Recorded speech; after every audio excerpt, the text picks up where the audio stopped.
안녕하세요. 보드카 처먹은 역사왕의 보처강입니다. 최근에 북한이 건조한 5,000톤급 구축함이 있죠. 바로 최연급이라고 부르는 물건인데요. 지금 현재 북한이 만들어본 그리고 보유한 전투함 중에서 가장 큰 전투함이라 가지고 굉장히 화제가 되었었죠. 그리고 이번 함 같은 경우에는 김정은이 보는 앞에서 침몰해버린 사건으로 유명하죠. 저는 원래 이 영상을 만들 생각이 단 1도 없었습니다. 왜냐하면 최연급 구축함을 분석하는 것은 대전략 측면에서 보면 의미가 1도 없는 그런 상황이거든요. 하지만 많은 수의 구독자분들께서 최연급 구축함을 분석해달라고 요청하셨던 만큼 특별히 영상을 제작하게 되었습니다. 그렇다면 최연급을 분석하는 것이 왜 영양가가 없는 일인지에 대해서 굉장히 궁금하실 거예요. 왜 그런지는 차근차근 설명드리겠습니다. 일단 최연급의 외형을 한번 보고 분석해보죠. 저는 이 최연급을 보고 나서 어떤 물건인지 알아챘는데 불과 5분이 채 안 걸렸을 정도로 그 정도로 별로 특출나거나 볼 게 없어요. 자, 사진 보면 아시겠지만 함수부에 100mm 이상급의 함포가 보입니다. 북한 주장으로는 127mm 함포라는 점에서 북한이 스스로 127mm 함포를 만들었을 걸로 보고 있습니다. 오, 이건 좀 의외네요. 그래서 굳이 무리해가면서까지 동구권제 함포탄들이랑 전혀 호환이 안 되는 127mm로 갈 이유가 전혀 없었을 텐데 함포를 127mm로 굳이 바꾼 이유는 결국은 해외에 팔아먹으려고 규격을 어거지로라도 서방제와 맞춘 것으로 보고 있습니다. 솔직히 북한이 코인 거래소 터는 거랑 꽁파리 제외하면은 뭐 외화벌이 수단이 뭐가 있습니까? 그나마 이렇게 만들 줄이라도 하는 무기 수출에 목을 매는 것이죠. 그 뒤로는 VLLS 즉 수직 발사관이 보입니다. 무려 함 전체의 수직 발사관을 갖다가 74셀이나 처발해놨어요. 이 때문에 체급을 특정하기가 굉장히 쉬웠습니다. 체급은 만재 5,500톤 정도로 예상됩니다. 왜냐면 지금 현재 비슷한 체급인 충무공 이순신급 전투함이 현재 수직 발사관 개수가 스트라이크 셀 사이즈 기준으로 56셀이거든요. 원래는 64셀까지 장착을 할 수도 있었는데 모종의 사정으로 인해서 미국제 MK41 VLLS랑 1m 정도 거리를 띄어야 됐었어가지고 이렇게 56셀이 된 겁니다. 그렇다면 충무공 이순신급이 헬기 경락고를 빼버리고 거기다가 KVLS2 같은 대형 VLLS를 달았다는 가정하에 아마 비슷하게 무장이 들어갈 것이기 때문에 체급을 특정하기가 쉬웠던 것입니다. 근데 충무공 이순신급 같은 경우에는 후방에 헬기 경락고랑 헬기 데크를 갖다가 운영하고 있어가지고 VLLS를 거기다가 달지는 않았죠. 그런데 최연급을 보세요. 뭔가 이상하지 않습니까? 후방에 헬기 경락고 모양으로 뭔가 상부 구조물이 치솟아 있는데 정작 그곳에는 대형 VLLS 10개가 박혀져 있습니다. 이게 왜 그러냐면은 전체적인 설계는 러시아에서 사와가지고 카모프 27 계열의 대잠 헬기가 한 대 정도는 경납될 수 있는 헬기 경락고가 제작 단계에서 포함이 되어 있었습니다. 저희 보시면 알겠지만 경락고의 높이가 이중반전 로터라 가지고 전부가 높은 카모프 27 헬기 전용임을 알 수가 있죠. 근데 그곳에 헬기 경락고 대신에 대형 VLLS가 박혀져 있는 겁니다. 이게 왜 그러냐면은 정작 경납할 헬기가 없으니까 VIP 수송용 내지는 드론 운영용으로 헬기 데크만 남겨놓고 경락고 공간에는 어차피 전고도 높아가지고 VLLS 박기도 좋겠다, 아싸리 대형 VLLS를 갖다 박아놓은 겁니다. 참고로 대잠 헬기는 일반적인 헬기보다 굉장히 비쌉니다. 대잠 장비를 갖다 추가적으로 통합해서 넣어야 되고 해상작전용으로 또 개조를 해야 되기 때문에 그래요. 그래서 일반적인 블랙호크 헬기보다 바다에서 굴리는 대잠 헬기인 시호크가 2배 이상 비싼 것이고요. 북한 능력에 뭐 대잠 헬기를 갖다가 대량으로 데려와가지고 굴릴 능력이 전혀 없으니까 이렇게 만든 겁니다. 자고로 전쟁은 돈 없으면 못하는 법이에요. 그리고 무려 74셀이나 되는 VLLS를 갖다가 이렇게 무식하게 왕창 때려박았다 보니까 데미지 컨트롤 능력은 당연히 구리다 못해가지고 없는 수준일 테고 그냥 거대한 탄약고라고 보시면 됩니다. 폭죽놀이용으로는 굉장히 좋겠어요. 물론 한국도 비슷하게 과무장 구축함을 만들긴 하는데 헬기 경락고에다가 VLLS를 갖다 때려박을 정도는 아니거든요. 그리고 VLLS들을 한번 봅시다. 사이즈가 다 달라요. 소, 중, 대 아주 골고루 갖춰놨죠. 일단 제일 전방에 보이시는 제일 쪼맨한 VLLS는 32셀이 갖춰져 있고요. 여기에는 사거리 20km짜리 북괴토르 개한방공 미사일이 장비될 것으로 보여지고 있습니다. 이것으로 근거리까지 접근한 비행체나 혹은 대한미사일을 갖다가 요격하려는 의도겠죠. 북괴토르가 어떤 물건인지에 대해서는 제가 분석한 영상 올려드릴 테니까 이거 보고 오시면 이해가 빠르실 겁니다. 그 뒤로 보이는 선수부의 12셀 함 중간 사이즈 VLLS에는 별찌찌 아니 그 별찌 미사일이 들어갑니다. 함대 방공 미사일로 사용한다고 보시면 되고요. 탄도탄 대응 거리는 40km, 대응 고도는 20km로 예상되고 있습니다. 그리고 일반적인 비행체를 상대할 때는 최대 사거리가 한 300km까지는 나와줄 것으로 예상해요. 자세한 사항 관련 영상 띄워드릴 테니까 이거 보고 오시면 이해가 빠르실 겁니다. 근데 과연 최연급이 별찌 미사일의 최대 사거리를 살릴 수 있느냐? 저는 어느 정도 가능하다고 봅니다. 그 예시로 레이더 패널을 한번 봅시다. 사면배열 A4 레이더로 보여집니다. 왜 A4 레이더로 보냐면요, 러시아가 구성품과 조립 기술을 알려준 다음에 북한이 알아서 자체적으로 확대 개량한 그런 버전을 탑재했을 가능성이 높습니다. 이미 부케토르의 에이사 레이더 자체도 중국에서 그런 식으로 기술 이전 플러스 라이센스를 받아가지고 비슷한 방식으로 생산한 중이고요. 탐지 추적거리도 약 400km 정도로 추정되고 있습니다. 한국 해군의 충남급 호위함이 달고 있는 사면별 에이사 레이더랑 탐지거리 측면만 놓고 보자면 아마 비슷할 거예요. 이 정도면 별지 미사일 충분히 사용 가능하죠. 그리고 탄도탄 표적에 대한 대응 능력도 충분히 가지고 있을 것으로 보고 있습니다. 이미 별지 미사일을 개발하면서 기존에 가지고 있던 사격 통제 레이더에 별도로 BMD 개수가 들어간 것으로 보고 있고요. 통제 시스템도 거기에 맞게끔 현재 개량이 된 사례가 또 있기 때문에 그래요. 그래서 최연급은 탄도탄의 종말 방어 정도는 가능할 거라고 보고 있습니다. 별도로 에이사 레이더 패널을 갖다 잘라가지고 회전식으로 만들어 놓은 X밴드 일루미네이터가 2개가 식별됩니다. 다기능 일루미네이터일 것이고 빔 조향을 TR 모듈이 따로 수행하는 게 가능하다는 에이사 레이더의 장점 때문에 동시 유도가 가능할 것입니다. 제 생각에는 메인 방공 레이더랑 협업을 하면은 최대 16개까지는 동시에 대응이 가능할 것으로 보고 있습니다. 일단 저 정도 시스템이면은 교전 스케줄링 기능이 소프트웨어상으로 구현이 된 게 대부분이고요. 별지 미사일이나 부케토르 미사일이나 중간 지령 유도를 받아가지고 일단 목표물 근처까지는 날아가는 미사일이기 때문이죠. 그래서 레이더가 지령 신호를 보내가지고 적 표적이 대충 이쯤에 있으니까 이쯤까지 날아가고 있어봐 하면은 미사일이 대충 그쯤까지 날아가고 있을 때 표적에 도달한 미사일 순서대로 교전 스케줄링 기능을 이용해서 일루미네이터가 순차적으로 표적에 최종 종말 유도를 내주는 방식으로 다목표 요격 진행이 가능하죠. 특히나 별지 미사일 같은 경우에는 미사일의 종말 유도를 미사일에 자체적으로 달려있는 레이더 시커를 통해 가지고 진행을 하다 보니까 일루미네이터가 별지 미사일에 코스를 업링크해주는 용도를 제외하면 쓸 일이 없기 때문에 동시 교전이 더 수월할 것입니다. 그리고 맨 뒤에 있는 10셀의 대형 VLS에는 당연하지만 화살 시리즈의 함대지 순항 미사일이 들어갈 것으로 보고 있습니다. 사거리는 최신형 불화살 미사일 기준으로 2000km에 달하죠. 우리나라가 현재 가지고 있는 현무 3C 순항미사일보다 500km 정도가 사거리가 깁니다. 중앙에 있는 경사발사대에는 8발의 금성 시리즈 대한미사일이 장비된 것으로 보고 있습니다. 러시아제 우란 대한미사일을 갖다가 북한에서 카피한 미사일이고요. 사거리는 200km 정도입니다.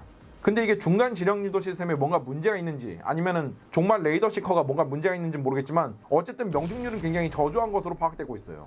그리고 소형함 대응용으로 달아놓은 것 같은 불세4 미사일 북한판 스파이크 대전차 미사일인데요. 엔로스, 즉 사수가 보지 못하는 사각지대나 먼 거리까지 타격이 가능한 것으로 보고 있습니다. 사거리는 20km 정도로 추정이 되고 있고요. 아마 스파이크 엔로스처럼 전자광학시커가 본 영상을 사수가 스트리밍 받아가지고 유도해주는 방식으로 추정되고 있습니다. 튀어나와 있진 않지만 어쨌든 매립형으로 2연장 중어뢰 튜브 2개가 있습니다. 참고로 동구권에서는 서구권이랑 달리 대잠수함 작전에 경어뢰를 잘 안 쓰고 중어뢰를 쓰는 경향이 있어요. 뭐 중어뢰가 성능 면에서는 당연히 경어뢰보단 나은 면이 있겠지만 대신 탑재량은 보시다시피 4발이 전부라는 게 문제죠. 그리고 여기에 후방에 부포로 AK630 두문이 들어갔네. 30mm 게틀링건이고 연사력은 분당 5000발이죠. 다만 이걸로 대한미사일을 막는다는 것은 모스크바함 격침 사건으로 인해서 굉장히 잘 알려져 있죠. 이게 물론 레이더 연동 사격이 가능하긴 한데 공중 목표물을 갖다가 뭐 리드샷을 때려주고 그런 수준의 물건은 아니라 가지고 그냥 부포라고 보시면 됩니다. 그래가지고인지 모르겠지만 함 후방에 최후의 방어수단으로 팔마시우스 하나 달아놨습니다. 분당 1만 발의 발사 속도를 자랑하는 게틀링 기관포가 있고요. 여기에 사거리 15km짜리 레이저 빔라이딩 방식의 대공 미사일을 갖다가 8발 런처로 장비해 놨습니다. 하이브리드 시스템이라 가지고 굉장히 비싼 물건이고 또 용적도 많이 차지하기로 유명한데요. 뭐 어디 코인 거래소라도 잘 터졌는지 용케 사왔네요. 이 미사일의 기동 한계도 40G 정도라 가지고 상당히 높은 수준의 최종 방어는 기대를 해볼 만합니다. 다만 레이저 빔라이딩 방식이라 가지고 동시다목표 대응 능력에는 조금 제한이 있는 시우스예요. 근데 정말로 결정적으로 큰 문제가 있어요. 아직 추진 체계가 안 달렸습니다. 그래서 무장 실험도 예인선이 바다로 끌고 나가서 진행했을 정도예요. 그리고 북한 스스로도 여기에 추진 기관이 없다는 것을 우회적으로 인정했어요.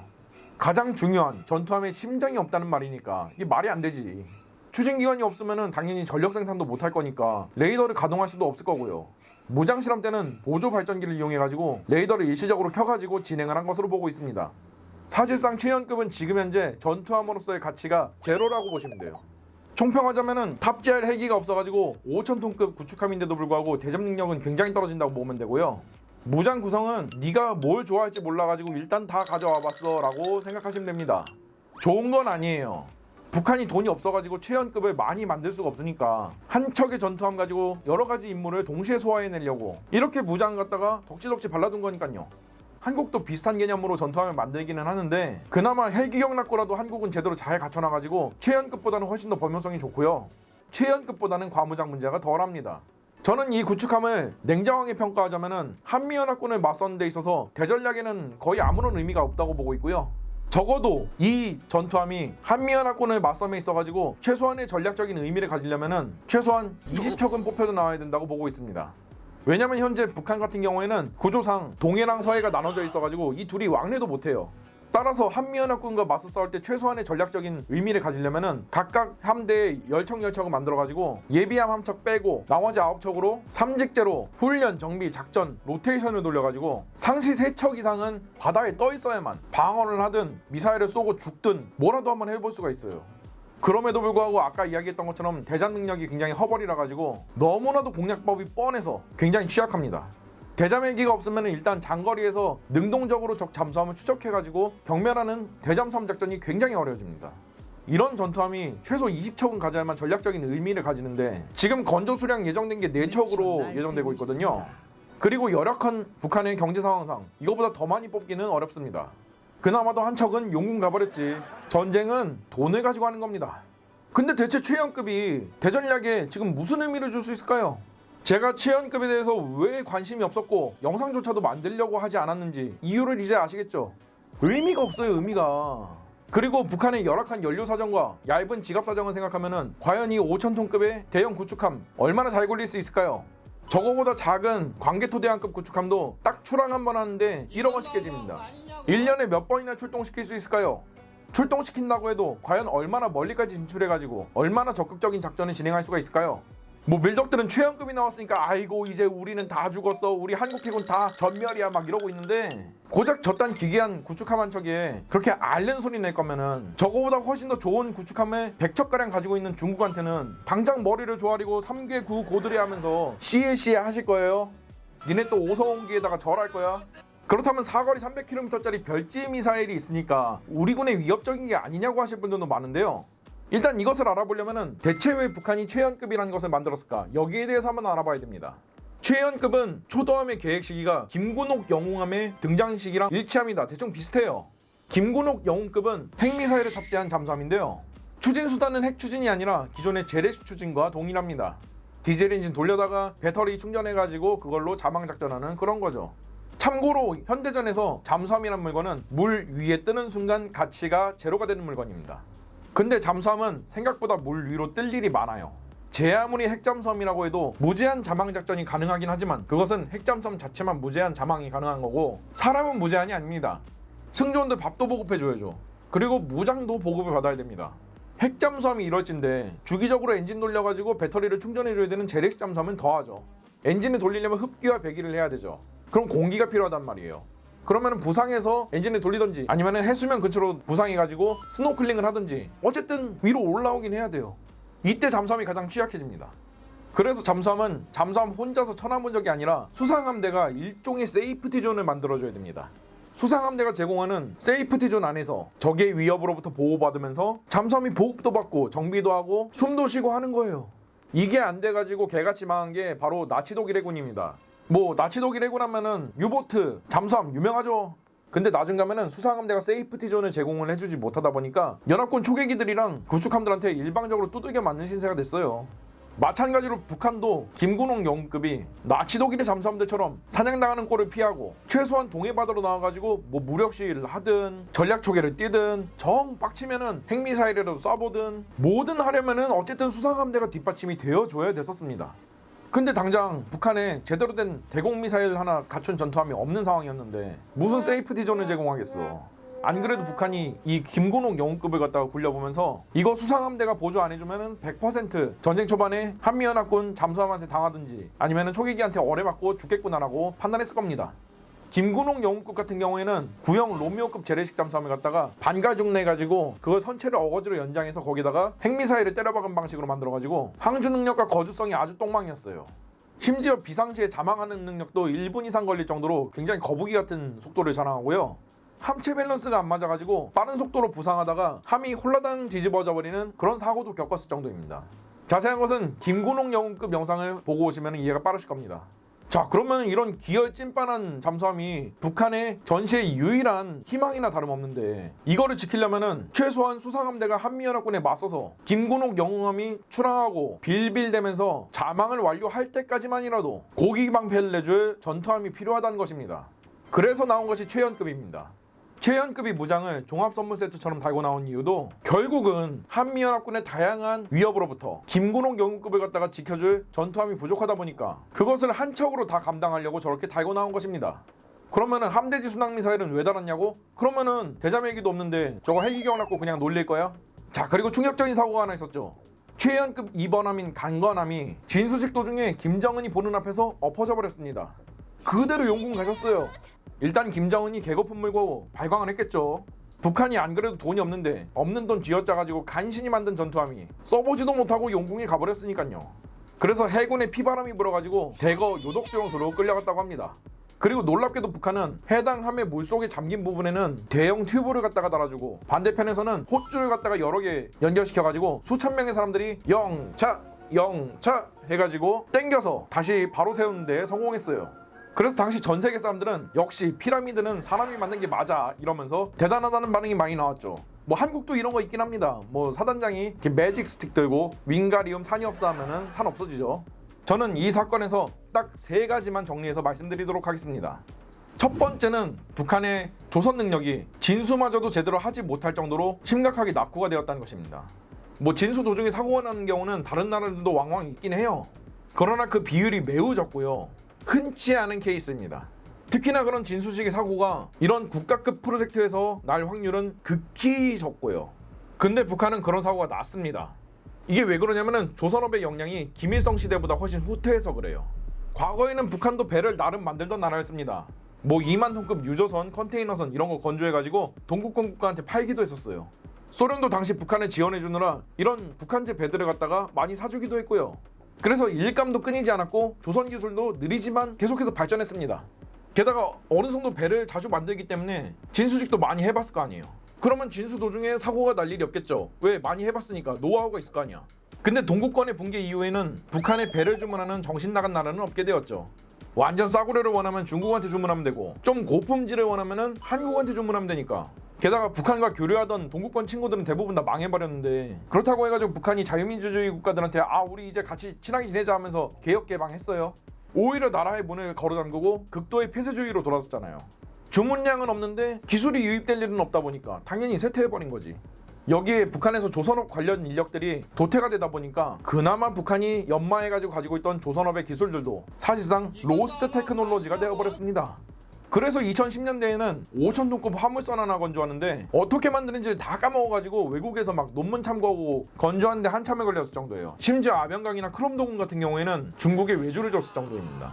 따라서 앞서 이야기한 것처럼 북한이 최연급으로 전략적인 의미를 내려면 최소 20척은 만들어야 되는데 설사 외계인이 최연급 20척 만들려고 금덩어리를 갖다가 던져주고 가도 20척씩 만들려면 한 세월 걸리고 제품에도 하자가 많겠죠. 두 번째는 저 최연급 2번함 강건함 같은 경우에는 이제 못 쓰는 전투함이라고 보시면 됩니다. 옆으로 넘어와가지고 바닷물에 며칠 푹 담궈져 있다가 다시 원상복구 되었어요. 안에는 최첨단 장비인 에이사 레이더와 전투체계가 다 들어가 있었습니다. 그래요, 뭐 배는 뭐 깡깡이질 잘해가지고 리모델링하고 그래서 오버홀하고 그래서 어찌저찌 살려낸다 칩시다. 근데 이런 첨단 전자장비들이 소금물 며칠 푹 담가놨는데 다시 살아날 확률이 몇 %나 될까요? 뭐 진수 당시에는 전자장비가 장착이 안 되어 있었을 것 같다고요? 1번함인 최연함이 진수와 동시에 추진체계도 안 달렸는데 예인선이 어거지로 끌고 가가지고 무장 테스트 한 거 보면은 진수 단계에서 무장 시스템이랑 전투체계, 방공 시스템 같은 굉장히 중요한 전자장비들은 다 탑재해 놓는 방향으로 만드는 것이 뻔하죠. 비슷한 사고로는 노르웨이의 헬게 잉스타드함 사고가 있습니다. 헬게 잉스타드함은 이지스 시스템이 장착된 난생급 구축함 4번함인데요. 유조선이랑 충돌하고 그걸 회피하는 과정에서 암초에 올라타 버렸습니다. 근데 이걸 예인선들이 암초에서 다시 빼낸다고 밀다가 옆으로 넘어가 버렸어요. 며칠 뒤에 간신히 바로 세우는데 성공했고 예인을 하는 데까지 성공했는데요. 헬게 잉스타담은 그대로 피해암 처리되었습니다. 이유는 아까 이야기했던 것처럼 내부 전투 시스템들이 모두 바닷물 처먹고 회생불가 판정을 받아서이기 때문이죠. 이거를 살려내는 비용보다 그냥 한 척을 새로 뽑아내는 게 훨씬 더 싸게 먹혀요. 세 번째는 북한의 현행 시스템상 앞으로도 선진 강군이 될 일은 없으며 수십 년이 지나도 한국군의 발톱 때만치도 못 따라올 것입니다. 일단 전복 사고가 발생하니까 김정은이 이걸 다시 바로 세우라는 명령을 내렸는데요. 여기에 당의 간부 2명이 러시아에서 크레인 3대를 갖다가 빌려와가지고 바로 세우면 된다는 정말 지극히 합리적이고 현실적인 방안을 갖다가 김정은한테 보고를 올렸습니다. 그러나 그 두 간부는 온 가족과 함께 정치범 수용소로 끌려갔습니다. 이유는 이랬습니다. 주체적으로 일을 처리할 생각을 안 하고 외국에 의존하다니 반동이다! 그래서 크레인을 빌려오자는 정말로 합리적이고 정상적인 건의사항은 무시되었고, 저렇게 한쪽에다가 튜브 덧대놓고 한쪽에다가는 호줄 여러 개 연결해서 수천 명이 영차 하면서 땡기는 방식으로 세워지게 된 것입니다. 저러다가 호줄 터지잖아요. 진짜 여러 사람 죽어나갑니다. 호줄에 팽팽하게 압축된 장력이 끊어지면은 이게 사람을 갖다 훑고 지나갈 때 운동 에너지로 변환이 돼가지고 맞으면 그 부위는 터지거나 날아가요. 이 사례에서 알 수 있는 점은 북한의 현행 시스템상 아무리 실전 경험을 많이 해도 그 실전 경험을 실제로 군에 적용시킬 수는 없다는 것입니다. 뭐 한국 밀덕들은 북한이 우크라이나에서 실전 경험 많이 해가지고 한국군 다 쳐부술 것 같다, 일당백 할 것 같다 뭐 이렇게 얘기하는데요. 저는 북한이 우크라이나에 병력을 파견했을 때부터 그럴 가능성은 없다라고 일축을 했습니다. 왜 그럴까요? 이 문제에 대해서는 프로이센의 전설적인 군주였던 프리드리히 대왕이 답을 알고 있습니다. 프리드리히 대왕은 어느 날 병영에서 호위 장교한테 이런 질문을 받았습니다. 저도 대왕님처럼 뛰어난 전략가가 되고 싶어요. 방법 좀 알려주시면 안 돼요? 대왕은 이야기했습니다. 전쟁사 책이나 많이 읽어. 그러나 장교는 갸우뚱하면서 이야기했죠. 에이, 그 책만 읽어서 어디다 써먹어요. 실전 경험이 짜세 아니에요? 그러자 대왕은 말뚝에 묶여져 있는 노새 한 마리를 가리키면서 이야기했습니다. 저 노새는 60여 차례의 숱한 전투를 거치며 실전 경험을 쌓은 베테랑 노새다. 그러나 여전히 지금도 노새일 뿐이다. 누구나 예상이 가능한 합리적이고 정상적인 건의사항을 보고서로 냈을 뿐인데 온 가족이 정치범 수용소로 끌려와가지고 죽는 것보다 더 못한 대우를 받으면서 끔찍한 형벌을 받아야 된다고 하면은 그 누가 실전 경험으로 얻은 지식을 군에게 적용시키고 전수시켜주려고 할까요? 설사 우크라이나에서 숱한 경험을 하고 귀환을 하게 된다고 한들 그 경험을 토대로 군에게 개선해달라고 보고서를 올리거나 함부로 건의를 냈다가는 온 가족이랑 인생을 종칠 수도 있는데 누가 자신과 처자식의 목숨을 걸고 조직의 개선을 요구할까요? 만약 김정은이라면은 그런 우크라이나 참전 경험을 가진 병사들의 보고가 올라오잖아요? 이렇게 반응할 수도 있어요. 자본주의, 외국물을 많이 먹었다고 정치범 수용소에 보내가지고 외국물을 빼라고 지시할 수도 있습니다. 실제로 외국 나갔다 온 북한 사람들이 많이 경험하는 일이에요. 저런 사회에서는 일반 개개인은 아무것도 할 수 없고 그냥 바짝 엎드려가지고 쥐죽은 듯이 살아야 되는 것이고, 북한은 그렇게 숱한 전투 경험을 가진 노새가 되었을 뿐입니다. 아이고 의미 없다. 이건 러시아도 마찬가지예요. 러시아가 참전한 전쟁 얼마나 많습니까? 근데 우크라이나에서 왜 저러고 있는데 똑같은 2마리의 노새가 만나서 협력해봐야 대체 무엇을 배울 수 있을까요? 이상으로 의미도 보람도 없는 전투함에 대한 분석을 마치도록 하겠습니다. 제가 현타라도 안 오게 저를 만약에 처음 보시는 분들이라면 구독, 좋아요라도 반드시 찍고 가시기 바랍니다.